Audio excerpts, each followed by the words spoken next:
Tatlong iniinalang high-value individual ang bumagsak sa kamay ng batas matapos silang madakip sa isang bypass operation sa Iloilo City na nagresulta sa pagkakakumpiska ng humigit kumulang 1 milyong pisong halaga ng iniinalang shabu.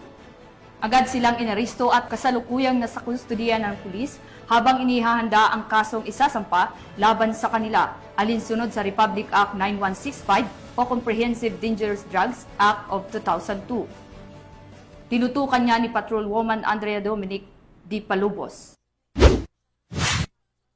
Nasamsam ang higit 1 milyong halaga ng iligal na droga sa isinagawang bypass operation sa Barangay MacArthur, La Paz, Iloilo City nito lamang ika-13 ng Hulyo taong kasalukuyan. Ang operasyon ay isinagawa ng Regional Police Drug Enforcement Unit 6 sa pangunguna ni Police Captain Glenn Suleman, hepe ng nasabing unit. Kinilala ni Police Captain Suleman ang mga sospek na sina alias Jesse, 36 na taong gulang, alias Jeffrey, 39 taong gulang at alias Rene, 48 taong gulang at naitalagang mga high-value individual. Na-recover mula sa operasyon ang isang sachet at karagdagang 3 knot-tied plastic sachet ng hinihinalang shabu na may kabuuang bigat na 160 gramo at may tinatayang halaga na 1,020,000 piso. Kasalukuyang nasa kustudiya na ng pulisya ang mga sospek para sa tamang disposisyon at nahaharap ngayon sa kasong paglabag sa Republic Act 9165 o ang Comprehensive Dangerous Drugs Act of 2002. Patuloy ang panawagan ng Police Regional Office 6 sa publiko na makipagtulungan upang tuluyang masugpo ang paglaganap ng iligal na droga sa kanilang nasasakupan. Mula dito sa Police Regional Office